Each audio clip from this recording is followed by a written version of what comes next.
Dia fik ni tuan-tuan. Kalau orang faham, kita boleh amal. Tapi orang tak faham kan. Jadi kita nak amal pun nanti timbul fitnah lah begitu. Jadi masalah juga.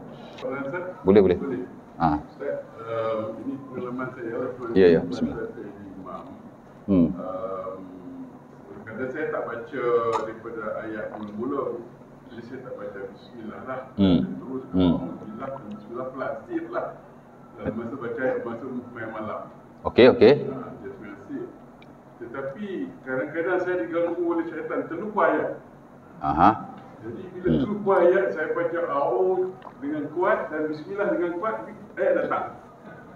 Pengalaman saya macam mana? Makna auzubillah tu masa mula-mula nak baca kuat. Ya, saya mula balik.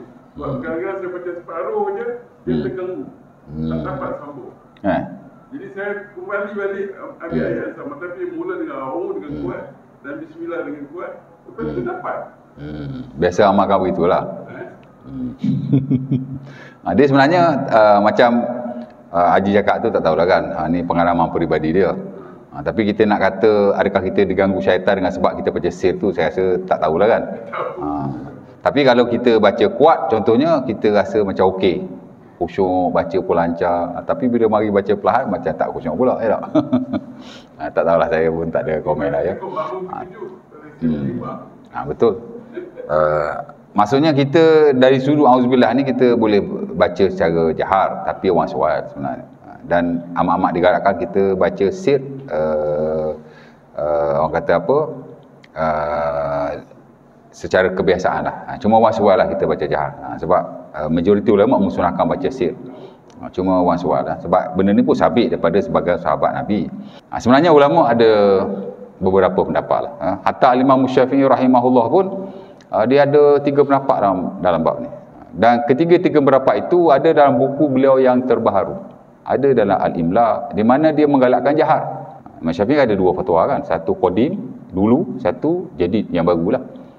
Ya. Qadim ni the old one, jadid the latest one. Imla buku baru. Dia kata ya jahar bihi. Dia kata baca kuat. Kerana sebahagian sahabat Nabi dia baca jahar. Auzubillah, macam Abu Hurairah dalam sebahagian athar. Dan sebahagian ulama Syafi'i sokong pendapat ni. Ulama besar mazhab Syafi'i macam Al-Imam Abul Husain Yahya bin Abil Khair Al-Yamani. Dia ulama besar tuan. Hatta Nawawi pun banyak rujuk dia juga dalam buku berkenaan Al-Majmu'. Dan dalam buku-buku mazhab Syafi'i bila disebut Sahibul Bayan, rujuk pada dia lah. Kadang-kadang ulama ni tuan-tuan, dia tak guna nama. Dia guna nama kitab. Sahibul Bayan maksudnya pengarang Al-Bayan ataupun tuan punya Al-Bayan. Al-Bayan tu kitab dia lah. Jadi Al-Yamani kata baca jahar ni huwa sahih. Ini yang sahih. Ikut kajian dia lah ya. Dan saya tak tahulah mungkin ada ulama-ulama yang lain. Ya. Tapi dia dilakukan kepada sahabat Nabi. Tapi saya duduk semok-semok Nabi baca jahar auzubillah ni saya tak jumpa juga nas dia ya. Cuma ia memang dilakukan oleh sebahagian sahabat Nabi. Tapi nak cerita begitu ya. Dia kata auzubillah boleh baca kuat. Imam Syafi'i pun sebut dalam Imla baca kuat. Sebahagian buku dia tuan-tuan, dia kata baca perlahan. Dan sebahagian yang lain dia kata boleh pilih saja. Al-imam mukhayyar bainal jahri wal israf. Imam boleh saja baca kuat atau baca perlahan. Alasan dia kerana sebahagian sahabat membacanya dengan kuat, sebahagian sahabat membacanya dengan perlahan. Baik. Jadi dia kata begitu. Dan yang dia bagi pilihan imam baca kuat dan perlahan ni adalah buku dia yang paling latest, Al-Um. Al-Um tu kira buku Imam Syafi'i yang top lah, number 1 lah. Dah lah yang terbaru. Lepas tu top pula. Dia kata imam boleh pilih untuk kuat dan perlahan. Tapi kalau tuan-tuan rujuk buku-buku standard mazhab Syafi'i, termasuk dalam konteks moden macam buku Muktamad mazhab Syafi'i Zuhaili. Bukan Zuhaili yang datang Malaysia tu hari, itu dah meninggal, anak dia. Bapa tok fiqh, anak pun tok fiqh. Ya? Dua-dua ni ada buku besar dalam mazhab Syafi'i lah. Dia nyatakan di situ yang standard baca perlahan lah. Ya? Pendapat majoriti ahli ilmu ialah auzubillah dibaca perlahan. Tapi yang sebenarnya nak baca kuat tak ada masalah sama sekali. Kerana kalau sahabat boleh baca dengan kuat, takkan kita tak boleh lah.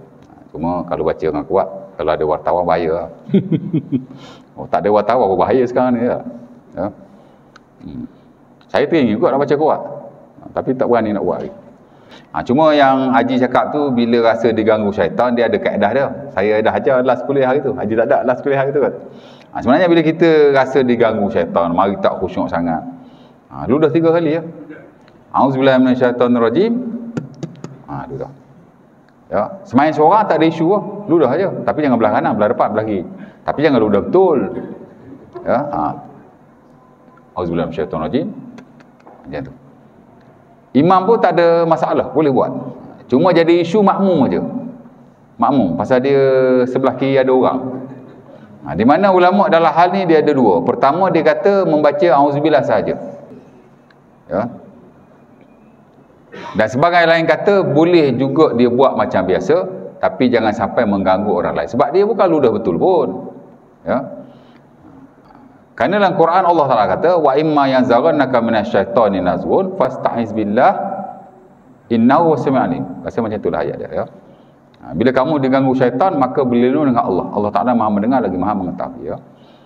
Dan practically pun memang ada sahabat Nabi dalam Sahih Bukhari atau Muslim dia diganggu syaitan lah. Dia kata ya Rasulullah inna syaitan yahulu baini wa baina salati. Wahai Allah wahai Rasulullah aku rasa syaitan ni ganggu sembahyang aku. Gangguan syaitan ni mari berserabut, mari tak khusyuk sangat. Dia ada dua lah. Satu memang syaitan ganggu betul lah. Yang kedua dia tu syaitan juga. Ya tak? Kalau asal semayang je tak khusyuk, asal semayang je tak khusyuk, asal tak khusyuk je semayang. Takut kita yang syaitan tu. Ya tak? Tapi kalau diganggu rasa tak khusyuk, mari serabut, kita rasa dah pelik aku semayang. Maka kita buat macam itulah. Dengan doa Nabi, Nabi kata ta'awaz billah, kamu cakap auzubillah. Sumatful an yasarika salasan. Kemudian kamu ludahlah belah kiri 3 kali. Kata Nawawi, yanfukh la yukhrij riqahu. Dia tiup saja, jangan sampai keluar air liur pula. Ya. Dan sahabat tu kata aku mengamalkan, Allah Taala menghilangkan perasaan tu daripada aku. Syak pun daripada syaitan juga. Syak mari. Ya, jadi boleh diamalkan. Ya, jadi nak semayang ni jangan takut sangat. Ya tak? Ada setengah orang tu nak semayang macam-macam bacaan dia baca. Tak tahu lah kan. Tak apalah syaitan ganggu dia kena ludah nanti biar dia ganggu kita ludah dia. Jadi cerita dia gitu aja. Tapi kalau Haji nak baca kuat orang supaya tak ada masalah.